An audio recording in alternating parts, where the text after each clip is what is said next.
3, 2. Oh, how's my hair look? Just a little loose strand right on the back there. Roll in the middle. God. Right there, right there. Oh, I feel it. Yep. Great. Is it staying down or Yep. is it popping back No, up? it's staying down. Okay. We good? Yep. You're good. Sweet. You're good. Okay, cool. That's And a long intro there. action. Sorry, okay. I messed it up. I kept you on your toes. It's okay. Yeah. Yep. Yeah. Hi. Hello, everyone. Welcome to episode 14 of Exposure Therapy. I'm your host, Matteen Srami, And your co-host, Reese Paulson. and we are going to talk about a little more of a niche and narrowed down topic. We're going to talk about the areas of directing and the areas of editing. Me personally, I come from writing and directing. Reese comes from the Editing amazingly side. artful side of editing. And we're going to talk about some of our favorite, I'll talk about some of my favorite directed films and things that I think show good directing in my very young tutelage as a director. And I'll do the same with some different films that I personally believe have some of my favorite editing or just really good editing in general. And we hope that maybe this will be a fun little mini, offshoot series, and we can have some future guests. Even. Yep. And we'll have them share their favorite movies from their respective backgrounds. So, Correct. yeah, stay tuned for more of those. But Stay tuned. for today, would you like to kick us off? Yeah, so directing is a very big term and a huge job in filmmaking. Directing isn't just, I'm going to work with the actors and get the shot and make it look good. I think, when it comes to just casual film goers, think directing is, you sit behind the camera, is it good, cool, let's move on. But it's a lot more than that. Directing is involved in the pre-production process, in storyboarding, in ideation and concept art. All of that gets approved and shown to the director. The director's work starts potentially years before the film is even shot. And so there's a lot that goes through it. Pre-production, production. You're not just talking with the actors, you're talking with heads of departments like production design. Does this look good in the room? Do you like this pizza box? Sure, Me personally, at times, I'm like, it's just a pizza box. But it matters. It does matter. And, it goes with the scene. Sometimes, maybe the color of that box is off. I'd like a different color pizza box. Okay, cool. Well, good thing, as a production designer, I have multiples. And so there's that. There is talking with your editor. Especially, there's times where Reese and I work on short films and we are in a room and he edits the film and I look at it and I talk about it and I throw out ideas, I throw out different things. And that's that process. So pre-production, production, and then post. The director also works on the marketing side sometimes, has final cut say, should. Sometimes they're not given the say on the final cut, which is crazy, but they're having the say on the final cut, color-wise, VFX-wise. What does it look like? What do we want the cloth ripple effect to look like? It's so many different things, and the director has their hand in every pot.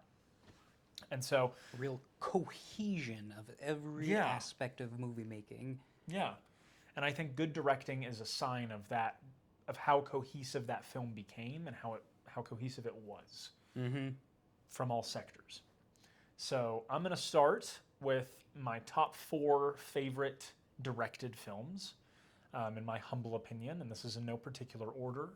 So I'm going to start with Dunkirk. And it's a pretty topical director, Christopher Nolan, The Odyssey, as the time of recording. Yep, it's coming out this weekend. Coming out this weekend. And so Christopher Nolan is on the top of a lot of people's minds. He's always on the top of my... Love me some Christopher Nolan. He's great. He's amazing. And so Christopher Nolan he made his debut with The Following, and that was his big feature with him and his brother and his wife Emma. And Emma, I know them personally. And so Chris, he made The Following, and then after that he did Memento, and that was his really big first foray. And his style, and it's so cool because he's really been a part of the zeitgeist for almost 20 years now. Yeah. In the filmmaking space. And so you can really tell and see his style change and evolve. And when I see Dunkirk, all of his films I think have a cohesion. But when I look at that, that to me is the most cohesive that I've seen Nolan at, personally. Interstellar, 100%. Love Interstellar. I Yeah. would I would venture to throw one Nolan film that I think was even crazier. Yeah. I don't think the story might have come as cohesively together, but Tenet.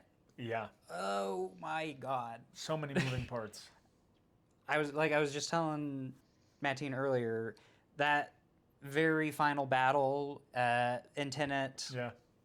You have two opposing armies with different units, both of which have units moving forward and backward in time.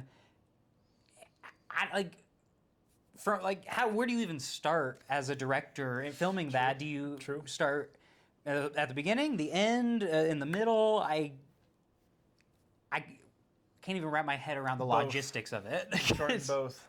Do you just get to pick? Is it actually like way easier than I'm making it out to be in my head? Maybe, I don't know, but I feel like that's a very impressive conglomeration of all the different aspects and skills to make such a crazy brainy movie. Yeah, I agree, and I think there is,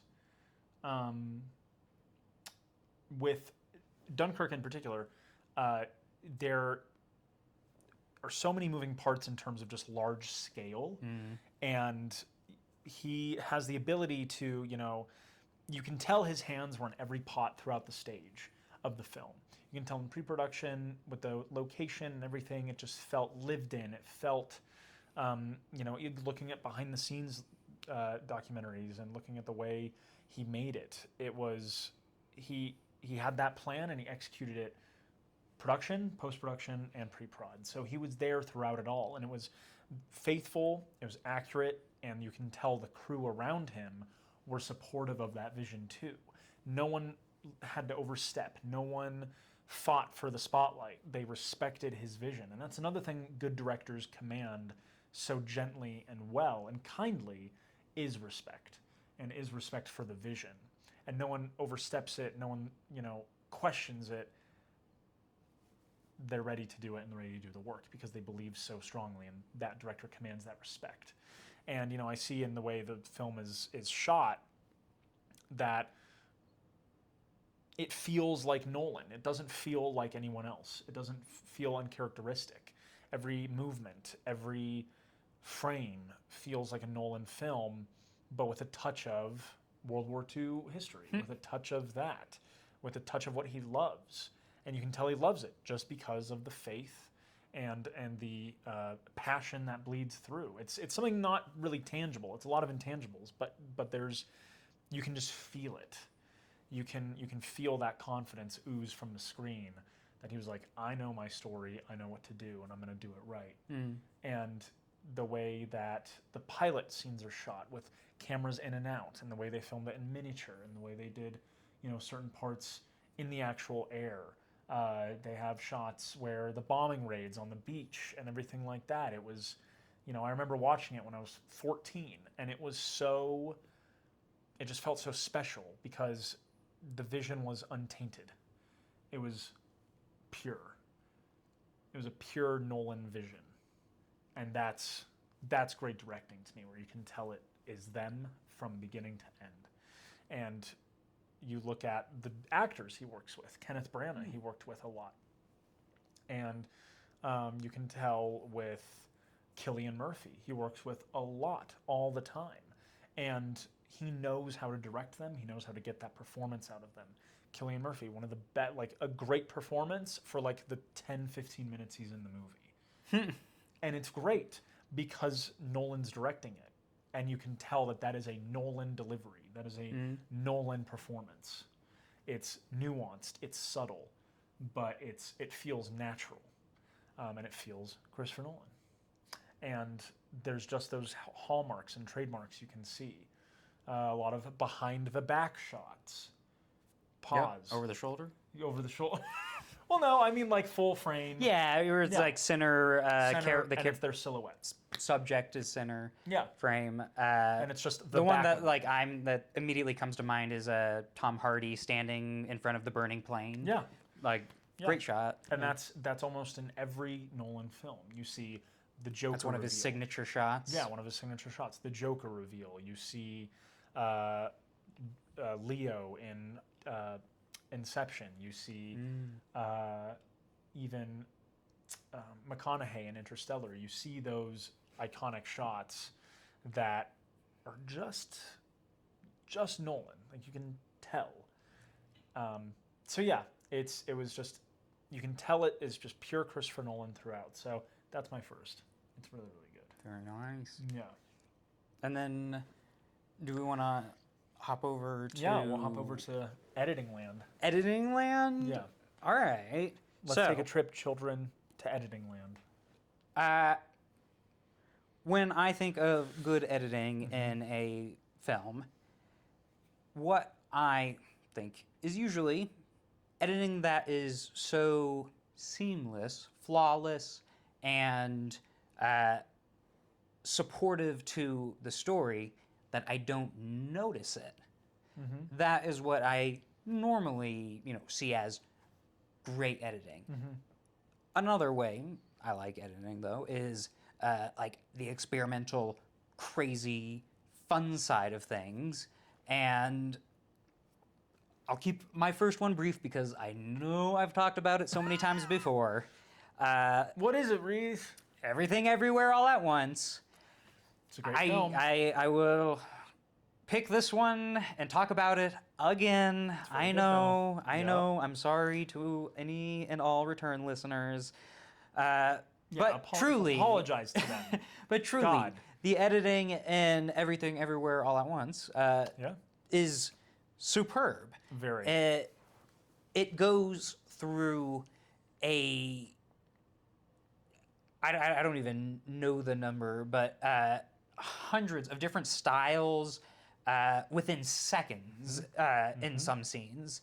And then you also, additionally, have many fight scenes in it that are done incredibly well. And fight scenes are a lot of editing work. So usually the best fight scenes, you don't notice the editing, and it's just a flawless fight. And you think of it as like, oh, that was a cool fight. I got to, see the cool choreography and everything. You don't even think about all the cutting and everything because it's just seamless. And Everything Everywhere All at Once has some of my favorite fight scenes, and I think the editing of them is sublime, to say the least. And it's just so creative and, once again, supportive of the story, and that goes like so heavy-handedly in the climax, as you have Michelle Yeoh's character, mother, talking to her daughter, and the two of them are flipping through these different realities while talking to each other about the very concept of choosing what you want to be in life if you can choose. So good. And it just, every time I watch it, it moves me to tears because it's just so powerful. I was a mess. I was a mess when I heard that speech. It's so good. So that is my first one to kick off editing. Yeah. It's so good. And editing is such like this, it's an art form that what makes it so good is that almost is a hidden art. And it is seamless. And you start filling in the gaps in your brain where you're like, okay, cool. Well, we're going to see a new scene. Oh my God, we are. And the edit starts thinking for you. And it becomes kind of this dialogue between the human brain and the art itself because the editing is just so seamless. It's great art. It's great. So for me, my second kind of best directing thing. So there's directors, they come in all shapes and sizes. And some are, some treat it like an indie film. Some are like, I'm going to have my crew, we're going to go into the location, we're going to film it. You know, Nolan, a lot of actors say that his films are like indies, where they are small crew numbers, cast, and that is it. And it is just a very pure process. Then there's the Michael Bays, where it's explosions, and you know, the studio wants this, and are you are you a woman? A lot of crew to set all that up. Yeah, a lot of crew, and it's, are you Megan Fox? Get in my movie. Like, it's just a lot of that. And there's a lot, and you know, Quentin Tarantino. There's Quentin Tarantino, and there's all different types. You know, see how I just brushed over Quentin Tarantino? We all know what's up. We all know what's up with him. So now there's also your George Lucas's, and my second is Revenge of the Sith. George Lucas came on to Star Wars as a creator, as a shepherd for the story, and a filmmaker. But a lot of the original trilogy, I think, he directed A New Hope, but after that he moved on and he did other directors for the original trilogy. Probably for the better.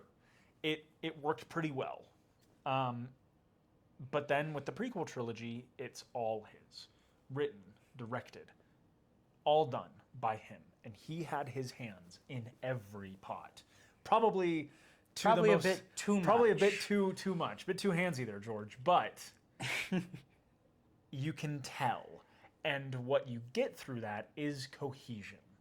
And Revenge of the Sith is the most cohesive of that prequel trilogy to me. To me, if you do say Attack of the Clones, I don't know what the hell you're sniffing. Okay, you know what? I love Attack of the Clones. I understand. All right, well, maybe say that quieter. So, Genosha. I love it's the battle great. on. It's not even called Genosha. Geonosis. Geonosis. Yeah. So close. It's very, very close. You were close. There is also, the Genoshins. They call them the Genoshins from Geonosis. Yeah, the gossamer wings. Yes. And so, basically, Lucas wrote. I believe he also he oversaw the storyboarding, everything like that. And Doug Chiang was his visual artist and developer. He's iconic for making the ships and the droids and the aliens and the cities and everything. But you could tell that Anakin was Lucas's baby. Like, Anakin was his character. His self-insert. And it's actually all a self-insert fanfic. I knew it. It's all a YN fanfic, actually. So, but no, that was his character. And what you got was a cohesive arc. And Lucas, probably to maybe a bit of his detriment, was like, only I can do this. Only I can do this story. And it worked. For the most part. For the most part, it worked. And I think Lucas was responsible for creating one of the best arcs of a character in fiction. Definitely. And that prequel trilogy cemented that, sure, maybe I had my hands in too many pots, but if I didn't direct it, you probably wouldn't have gotten that cohesive of an arc.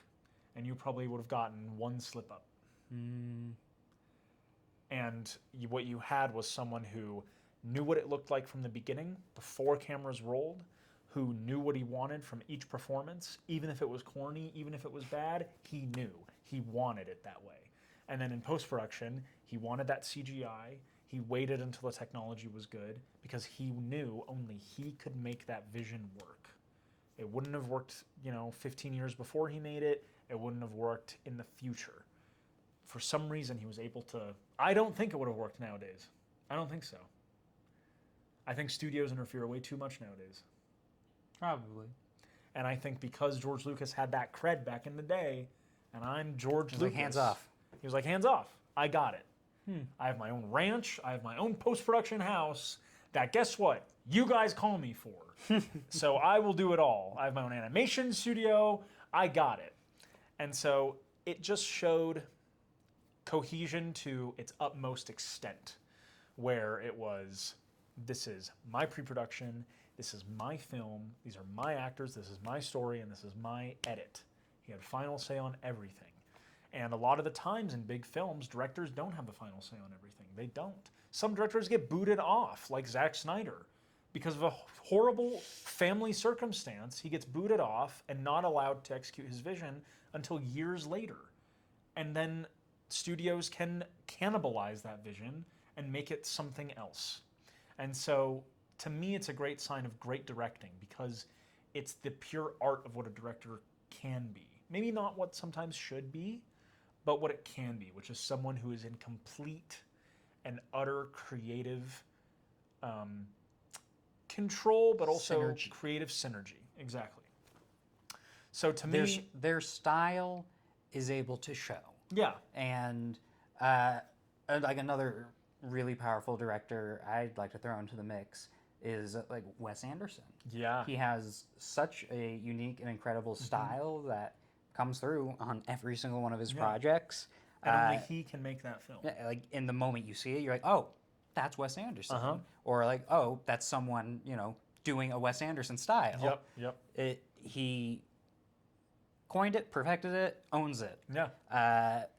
That's an incredible director right there. And then, like, on a very similar note, oh no, it eludes me. Nightmare Before Christmas.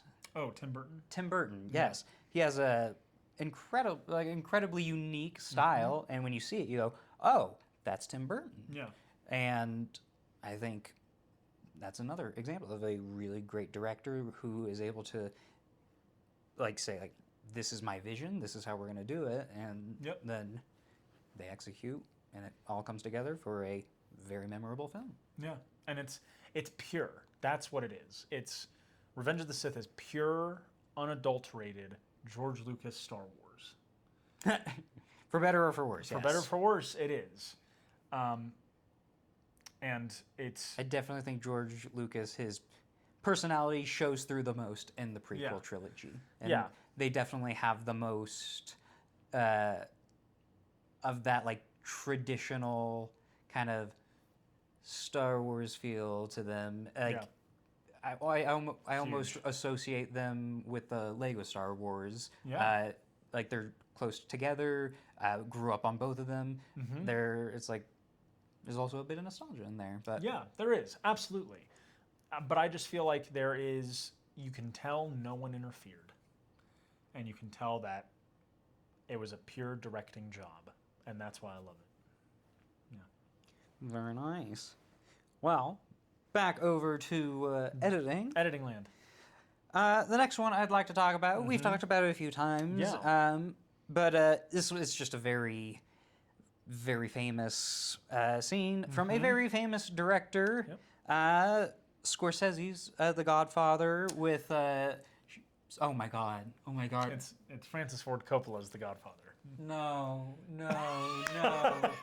Cut it all, cut it out. No. You have to cut that out. No. That is so embarrassing. It's not embarrassing. Oh my God, yes it is. No, Mr. Scorsese, I'd like to apologize on behalf of my friend here. He loves you so much that he thought you had controlled everything. Yeah. He thought that you absorbed Coppola and his whole essence. You have to cut that out. Because there's no one else like you. You have to cut that out. I cannot be a film major who just mixed up Francis Ford Coppola with fucking Scorsese. I think there's a lot of people who have. But not a lot of film majors. I'm sorry, I think there have been. You're cutting out this whole conversation right now. No. You gotta. Okay, all right. That, Anyways, Reese, continue. So, let me recompose myself. Grab a sip of water. I'm not editing this out. Podcasts are unfiltered. You're so right. Nope. So, The Godfather. The Godfather. Excellent edited film. Very. And specifically what I wanted to point out was the baptismal murder scene sequence. Yep. And just how powerful that was, and the associative editing in there. Great term. Thank you. Reese, what Thank is you. associative editing? So, associative editing is when you take an image and another image that is not the same, But since you put them together under a circumstance, the images start to tell a story or a different story. So a very simple example, famous example, is you have a picture of like an older man, and then you follow that, you cut to a second picture, and you start with like a bowl of fruit. Yes. And then after that, you have the old man, and then you cut to a young woman. And then for the final one, you have the same old man, and then it cuts to a young baby. Now, when you look at all of those, you're going to see that the old man, or at least feel like he's thinking differently because you're associating him with the very next picture. Yes. So when he's looking at the bowl, it's like, oh, he's hungry. You know, when he's looking at the young woman, oh, he's dastardly, nasty old man. Yeah. And then when he's looking at the babies, oh, he could be like a grandpa or something. Different conclusions. But it's all the same image, different conclusions, because the editing has changed. A plus B equals C. Yes. Yep. So, Godfather, Baptismal Murders, incredible example of associative editing. Very good example. And it's chilling, you know, and it's a reason why it's such a famous scene. So, there is my number 2. Yeah, it's so good because it's also kind of contradictory editing in terms of feel, in terms of like tone, where you have this pure amazing Catholic, you know, it's supposed to be very righteous. This baby will do no wrong. And well, the dad certainly. And you got a bunch of brutal murders. Yeah, and it's like, okay, yeah, and it certainly just creates this like unsettling dawning in someone's gut where it's like, oh, this is awful, actually. And talking a little bit about Scorsese, because you just saw Raging Bull. Yeah. Raging Bull is also widely considered one of the greatest edited films of all time. So, now that we got that little mix-up out of the way, why don't you bring us to number 3? Yeah, number 3. So, number 3, I can't not talk about Steven Spielberg. I just can't. I can't find a way around it. Steven Spielberg is like this big wall. He exists. He exists, and I can't not talk about him because especially he's done some films that I love and just amazingly, such as Kingdom of the Crystal. No, I'm joking. Such as Raiders of the Lost Ark. That is, very good. The very first Indiana Jones film before it became franchised, before it became Disney-fied, before it became the best not one. good.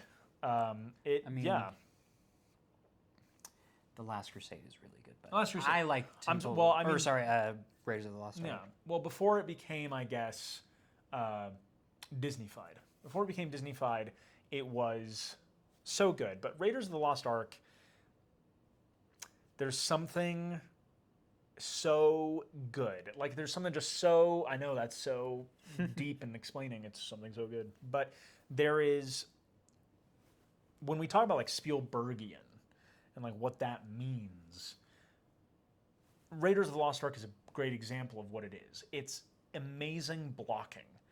So, blocking in director's terms is essentially, and in filmmaker's terms, is a job of the director, essentially. Sometimes the AD blocks extras, but the director blocks principal actors in a scene. So where the actors will move is blocking. Why they're moving is blocking, and the intent of the blocking. Why is Indiana going to be on this side of the desk, and the professor is going to be on this side of the desk? Well, as the director, I will explain it to you guys and why this movement feels natural, and I will rationalize it. Because a lot of the times when, as a young director, sometimes I'm like, oh, well, I think it'd be cool if you pick up that knife. And they're like, why am I picking up the knife, Matteen? I'm like, oh, well, I just think it'd be cool. And I'm like, well, there's got to be another answer. And you have to, as a director, have that answer. And when you look at Spielberg, his blocking is masterful. There is no fault in the blocking. And it's something that he mastered and got better and better and better and better. But Raiders of the Lost Ark is an amazing example of it because there's this amazing shot where it's going through his office and Indiana goes in first and the professor goes in after him. And you see this kind of power struggle where Indiana's at one side of the desk and he has the control of it. He's in the chair. he's talking to the professor, and the professor's above him, but still Spielberg shoots level because you still want to have that. He places the camera level and he places the actors in that scenario because he still wants to show that Indiana is in control. And it's just the way that director mind works, where it's like, oh, you're right. Subliminal messaging, subliminal messaging. Exactly. It creates subliminal messaging. Blocking, in a way, is like the space between the lines. That's what blocking is filling out. It's the space between what people say. And so then you have Indiana getting up, and then he goes and gets the hat. And then you have the professor still in the background. And, the actor might be like, the actor who plays the professor is like, well, I want to go over to where Harrison is. But Spielberg is going to say, no, you're not, because you're not in control. Indiana's control. It's his space. He's going to move. You can't. And that's masterful blocking. That is exactly how a director... It's just, I love it because it shows why the director does what he does and why Spielberg is the one to make that film and why he is given that role of director. Because it's one of the best examples of why a director is who they are and why they have that purpose. Because they're the only one to know why the character feels that way, why the character moves that way, and why the shot has to be that way. And they can explain it through just subliminal messaging and intent. There's also a bunch of other great examples throughout the film. It's also just iconic with the boulder and the amazing shot. Like, it is part of cinema history. I will say that Raiders of the Lost Ark and Indiana Jones is also incredible film editing and has one of the most famous transition sequences of all time with the map and the line, the red line going from location to location. That is a iconic, powerful transition that compresses an incredible amount of time and space. And it's done so well in Indiana Jones that the adventure carries on so effortlessly, and you never really run out of steam when going from location to location. It's just, and that's why it's such an adventure. And I think Steven Spielberg really knows how to do an adventure movie. Oh yeah, he does. So. Yeah, and I just love it. I think it's just it's one of the perfect films. I think. Yeah, I'd agree. I'd agree. Raiders of the Lost Ark, I'd say, is one of the perfect films. Yeah, and I think it's a perfect storm. Another perfect film, Fifth Element. Fifth Element. Okay, I will watch Fifth Element. But yeah, I just think if anyone who has not seen Raiders of the Lost Ark, what are you doing? But also, it is a perfect film, and it's a great example of directing. I think anyone who wants to direct, or even just has a fascination in the job of directing, should watch Raiders of the Lost Ark, or any of these films I recommended, because they are great examples of what a director does and why they do it. So, I rest my case. Yes. Number 3 on the editing side of things, one that I wanted to talk about. I wanted to talk about Zach Krieger, again, without talking about the movies that I've already talked about a bunch. So, I wanted to look back at his first movie, Barbarian, and watching it, I thought, yeah, this is good editing. And somebody cooked here. Somebody cooked here.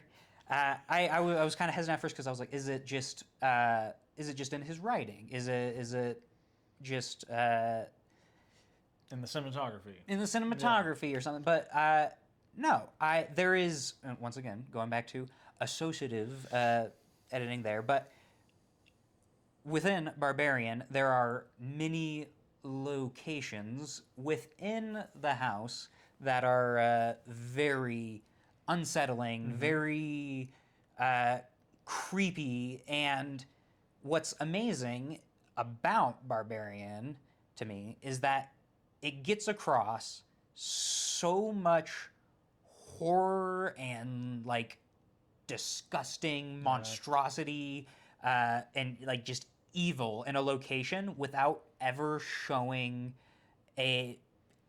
anything, like, actually happening or about that location. It's a lesson in tension. Yeah. And it's it's amazing to me because you have like, for example, just the like evil guy in the movie. He's not like the biggest threat, Yeah. but when you get to see the story from his perspective and explaining everything, and everything else that you've seen up to that point starts to click into place and make sense. And then rewatching, I was like, oh, okay, so that's why we're choosing to like linger on this shot. This is why we're looking at this. This is why. This is why we're Yeah. But what I enjoy is that it just makes your skin crawl without having to be graphic. Yeah. It gets across everything it needs to with the little amount that it's given. And to be able to craft a big, scary story out of small amount of what you're given, I think that's very good editing. So Barbarian is my number 3 I bring in. Okay. Great. Yeah, I think in editing, especially in horror and comedy, there's the setup and the punchline. And in editing, you kind of can apply a formula in a way where it's like, shot, scare. And it's kind of, as someone who doesn't watch a lot of horror, I might be wrong, but I feel like that you could apply a certain pattern. Definitely. Yeah. But I think it's, editing, I think, plays such a strong role, especially in those types of genres, because you have to have that, like, anticipation. You have to build that tension. Yeah. Know when to build pressure, anticipate the audience, and how, if they're going to react, how they're going to react, and then try to control that, and then, keep the flow, keep it all in line. Yeah. 100%. That's a great third. For me, my last one is going to be Barbie by Greta Gerwig. Barbie. That's, for me, like, directors have a role, I think, that should be taken more seriously and isn't really talked about. And a lot of people think it's the producer's job or the AD or the UPM, where they're the culture guy. They're the culture person. They're the people who, make sure the set's running good, make sure everyone's doing okay, everyone's fine, everyone's jazzed and happy, and everyone's having a high positive attitude. But the director also, I think, has a role in, kind of keeping the ship afloat emotionally, What was that? They got it. Yeah. They got to, if the director is continuously riding people's backs and, like, not having just a good demeanor, the rest of the crew is going to probably be like, oh my God, I can't wait until this job's done so I can get rid of this director. I can just move on. And that's not good. That's not a good thing to have. I think directors, in a way, should just be nice people and should try to set the tone. Nice? Yeah. They have to set the tone in a way. You see them work the camera. You see them work the film, you see them talk to the actors, and, as a crew member, you should feel comfortable knowing that you have someone in a positive mindset, sailing the ship. And Greta Gerwig, I think, is one of the directors that I think, especially now, has such a positive mindset, is such just this strong, just force in the industry, and you can just tell through the crew that she's just this amazing head at the ship. There was a guy we went to Winter Park Film Festival like 3 years ago, and there was the camera operator who worked on Barbie. That's right. He was given a name tag, he had to wear pink, he had to do all that, and he had to fit with the crew. And crew members of all ages, races, anything. And it was a hodgepodge of people. And you wanted to be a part of that. And it felt like a big party. And that's awesome. And all that through Greta Gerwig, and just, there were also other heads of department as well, but Greta had that intent and that intention to make the crew and make the film feel fun. And it's not even just at that point. There's behind the scenes in Lady Bird, where she's laughing behind the monitor, encouraging actors, encouraging crew, and just being this positive light in the way the film is made. And so I think it's underrated that directors are a lot of the times the heads of the ship, and if they don't have a good mentality, then why the hell am I going to be motivated to work? Yeah.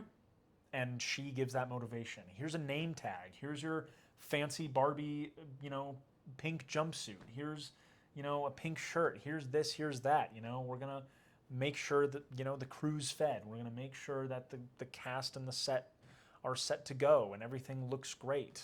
And we're going to have bonding time with the crew and the cast. We're going to go have these parties. We're going to go have these outings.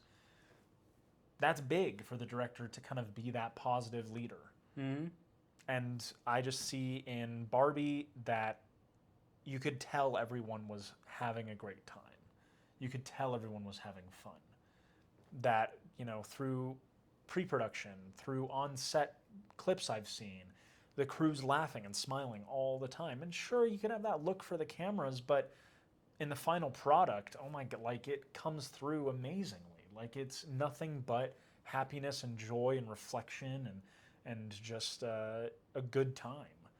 In the press junkets they do, everyone's like having a good time talking about how great it was. That guy we saw in the festival, he was like, it was a great time. I was there for a couple of weeks, but it was amazing. I had a lovely time with people. And that's all through Greta. That's all through who's helming the ship.